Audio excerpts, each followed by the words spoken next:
Breaking news! Behind the scenes, the Broncos have pulled off what may be the most underrated masterstroke of the entire NFL offseason. At first glance, it may seem like a routine contract extension, but dig a little deeper, and you'll see why this move could reshape the franchise's trajectory for years to come. This isn't clickbait. What I'm about to show you is real, and it involves a player the rest of the league isn't ready for. There are numbers that don't add up in the Broncos' favor. There are rumors from inside the stadium that suggest this team is sitting on a talent powder keg, and it all revolves around a name that should now be at the top of your watch list this season. But before I reveal the full story and tell you why this signing caused a stir in the AFC West, click like only if you're a true Denver Broncos fan. And if you've been bleeding orange and blue for over 2 decades, leave a comment saying, "Go, Broncos! My heart bleeds orange and blue." Okay, buckle up, because what I'm about to reveal is something every NFL fan needs to see, but only Broncos fans will truly understand. Alright, let's talk about what might be the best-kept secret of the entire offseason,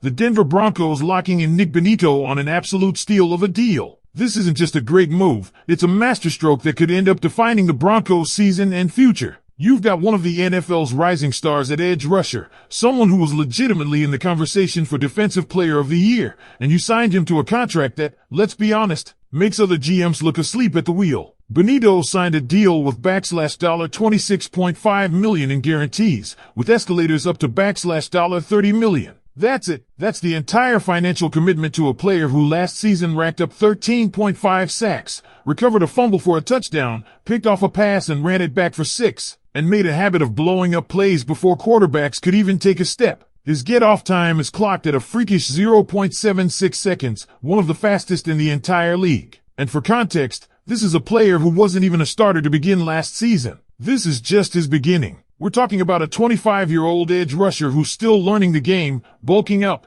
and training like he's got something to prove, when in reality, he's already proven he belongs among the elite. You're paying this guy half of what the Packers are shelling out for Micah Parsons. Half. And Bonito had more sacks. This deal isn't just team-friendly, it's a highway robbery. And the best part? Nick Bonito knows what's up. His response to the news dropping was pure championship mentality. Let's go win this championship. That's it. No drama. No ego. Just hunger. The entire Broncos locker room exploded with support, teammates retweeting, fans celebrating, even beat reporters known for their cynicism are tipping their hats. This is culture. This is chemistry. This is what winning organizations look like. And let's talk about that culture, because this move by the Broncos front office says everything. They're building something rare. You don't see this kind of player management anymore. In a league where stars are holding out, demanding trades, and turning locker rooms upside down, the Broncos are locking guys in early, showing loyalty, and building trust. From the ownership to the front office to the players, it's all clicking. Other teams are watching this with envy. You think Trey Hendrickson feels good in Cincinnati? How about Micah Parsons in Dallas, watching his value get kicked down the road? Even Chiefs fans are biting their nails with Trent McDuffie heading toward contract limbo. Meanwhile, in Denver, we're stacking talent, locking them in, and putting together a team that believes in what's happening. This isn't just about Bonito. This whole offseason has been one knockout punch after another. The Broncos landed Talino Hufanga, someone the 49ers desperately wanted to keep. Dre Greenlaw? Check. Evan Ingram, a guy Harbaugh was all in on, chose Denver. J.K. Dobbins, arguably the best back in the division last year, he's now ours. Jade Barron, a top 10 talent, somehow falls into our lap. R.J. Harvey? Analysts are calling him the steal of the draft. Pat Bryant? Same deal. You know what else is wild? There are 3 key players entering contract years and not one of them is saying a negative word. That's unheard of. It speaks volumes about the trust being built in Denver, about how players are buying in. This kind of environment doesn't just show up. It's built, and it's being built by the best ownership group in sports, hands down. Adam Schefter said it himself. The Broncos owners aren't just rich, they're brilliant. George Payton said Greg Penner is the smartest guy in any room he walks into, and it's showing. They've got deep enough pockets to drop hundreds of millions into escrow to make these deals real and fast. This Bonito deal was structured with vision. They knew that if he repeated even just his 13.5 sack season, his market value would balloon past $40 million a year, maybe more. Yet here they are, paying him as a top 10 pass rusher while he's producing like a top 3. And get this, he's still on his rookie deal. The team doesn't even have to start paying him big money yet. That means even more cap flexibility for the Broncos to keep stacking this roster. That's what elite team building looks like. Even rival fans are stunned.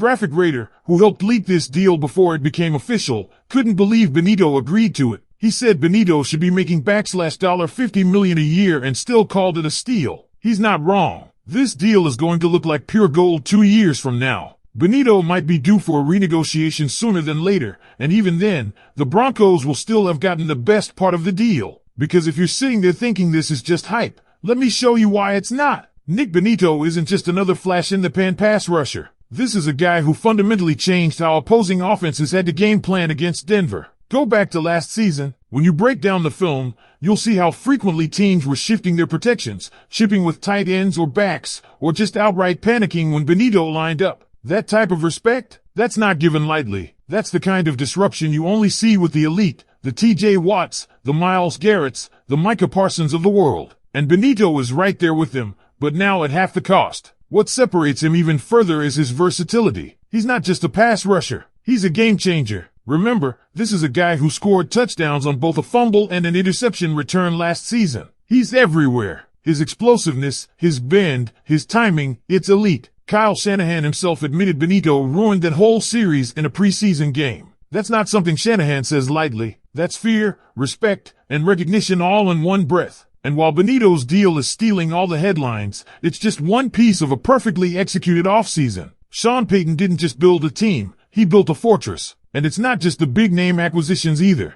It's the subtle draft wins, the locker room cohesion, and the behind-the-scenes trust being fostered between ownership, coaching, and players. Let's talk about that locker room, because something truly special is happening in there. When you have veterans, rookies, and guys in contract years all aligned, asterisk all bought and asterisk, you know you've struck gold. There's no drama, no holdouts, no me-first attitudes. Even players like John Franklin Myers, who will be looking for their own paydays soon, were among the first to publicly congratulate Bonito. That's brotherhood. That's belief in a bigger goal. And it's not just the players. National analysts are watching what's happening in Denver and sounding the alarms. Adam Schefter said it himself, this ownership group is different. They're not just the richest, they're the smartest. They're forward-thinking, aggressive, and calculated. When most franchises are handcuffed by salary cap issues or ownership indecision, the Broncos are thriving because they've already done the hard part. They've aligned vision with action. Nearly $500 million placed in escrow this past year. That's how real this commitment is. That's what makes deals like Bonito's possible. That's why the Broncos can be proactive instead of reactive. They're not just surviving in today's NFL landscape, they're dominating it. And let's not overlook the symbolism of this moment. The Broncos went into this offseason with something to prove. After years of uncertainty, coaching changes, quarterback drama, and playoff droughts, this franchise has made its declaration loud and clear. We're back. And we're not just back to compete. We're back to win. Now with Nick Bonito locked in, the defense is anchored by a 25-year-old monster with sky-high potential. This is a guy who could very realistically lead the league in sacks this season. And the crazy part? He hasn't even hit his prime yet. He's still refining his game, still learning how to best use his tools. What happens when the game slows down for him even more? What happens when teams can't just key in on him because they're also dealing with Dre Greenlaw, Talino Hufanga, and a swarming secondary? This is how Super Bowl defenses are built. From the trenches out. You don't win in January and February without dogs on the edge who can wreck a game. The Broncos now have that in Nick Bonito.